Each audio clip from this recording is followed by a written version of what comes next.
भगवान शिव और पार्वती का जम्मू और कश्मीर के साथ संबंध कई शास्त्रों, पुस्तकों जैसे नीलमत पुराण, राज तिरंगनी और कई अन्य में बहुत अच्छी तरह से प्रलेखित किया गया है।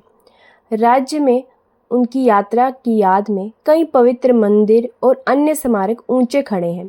नीलमत पुराण के एक श्लोक में कहा गया है कि कश्मीर भूमि पार्वती है और इसका राजा शिव का एक अंश है। ऐतिहासिक अमरनाथ गुफा, जहां भगवान शिव ने पार्वती को अमरता और ब्रह्मांड के निर्माण के रहस्य को सुनाया था, ऐसे ही पवित्र स्थानों में से एक है। एक स्थान जो भगवान शिव को समर्पित है वह है जावंत की गुफा, जिसे अब पीर खो के नाम से जाना जाता है।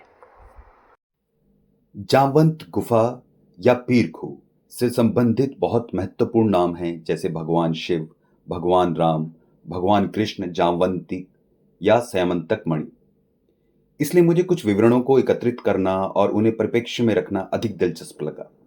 एक पहलू जो ध्यान आकर्षित करता है वह यह कि पीर खो नाम को क्यों अपनाया गया, जब यह गुफा शक्तिशाली जावंत से संबंधित है। क्योंकि खो नाम का अर्थ स्थानीय भाषा में गुफा है। कुछ ऐतिहासिक अभिलेखों से संकेत मिलता है कि इस गुफा में मंदिर 15वीं शताब्दी में राजा अजैब देव के शासनकाल के दौरान तत्कालीन पीर सिद्ध गरीबनाथ के लिए बनाया गया था। जावंत, जंबलावन को जावंता भी कहा जाता है, जो ऋक्षों के राजा थे और रामायण में एक मुख्य पात्र थे, क्योंकि उसने रावण के खिलाफ भगवान राम की मदद की थी। परशुराम और हनुमान के साथ जावंत को उन कुछ लोगों में माना जाता है और कहा जाता है कि समुद्र मंथन के समय में भी ये मौजूद थे।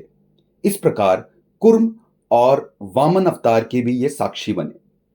जावंत संभवतः चिरंजीवियों में सबसे लंबे तक जीवित रहने वाले और 9 अवतारों के साक्षी हैं। उन्होंने हनुमान को असीम क्षमताओं का एहसास कराने में महत्वपूर्ण भूमिका निभाई थी। उन्हें लंका में सीता के खोज के लिए समुद्र पार जाने के लिए भी प्रोत्साहित जावंत जी ने ही किया था। पौराणिक कथाओं के अनुसार रावण के साथ युद्ध के अंत में भगवान राम से अपने साथियों से कहा, चूंकि उन्होंने रावण के खिलाफ युद्ध में उनकी मदद की है, इसलिए वे कोई भी अनुग्रह मांग सकते हैं और भगवान उनकी मदद करेंगे। ऐसा माना जाता है कि जावंत ने भगवान राम से कहा कि वह अपनी बहादुरी दिखाने के लिए अवसर ही नहीं मिला और युद्ध के कारण उनकी इच्छा अधूरी रह गई। उस समय भगवान राम ने जावंत से कहा कि इनकी यह इच्छा जरूर पूरी होगी और उन्हें तपस्या करनी चाहिए।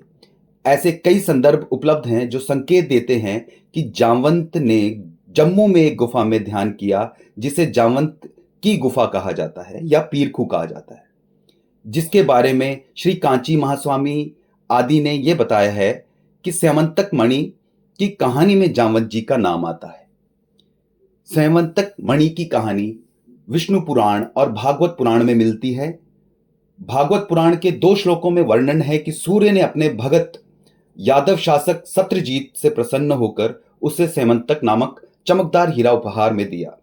पौराणिक कथाओं के अनुसार भगवान कृष्ण ने स्यमंतक मणि राजा अग्रसेन को देने के लिए कहा, लेकिन सत्रजीत इसके लिए राजी ना हुआ।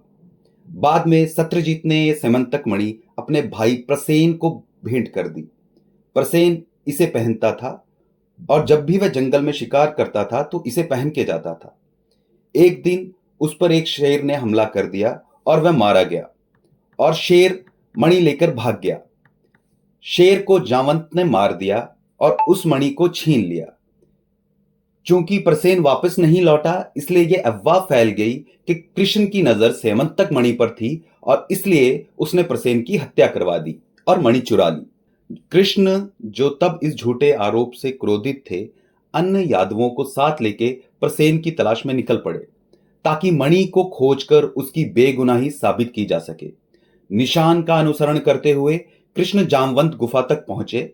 सामना होने पर जामवंत ने कृष्ण को युद्ध करने की चुनौती दी, क्योंकि उन दोनों के पास पारलौकिक शक्तियां थी। युद्ध लंबे समय तक जागृत रहा या जारी रहा। भागवत पुराण के अनुसार 27 से 28 दिन या विष्णु पुराण के अनुसार यह युद्ध 21 दिन तक चला। जब जामवंत जी कमजोर हो गए और थकने लगे तो कृष्ण ने भगवान राम का अवतार धारण किया और जामवंत से कहा कि उन्होंने रावण के युद्ध के समय ये इच्छा प्रकट की थी कि वह उनके साथ युद्ध करें, जो उन्होंने अभी पूरी कर दी।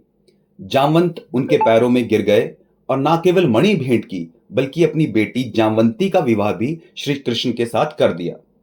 श्री कृष्ण जामवंती को लेके फिर द्वारका की ओर रवाना हो गए।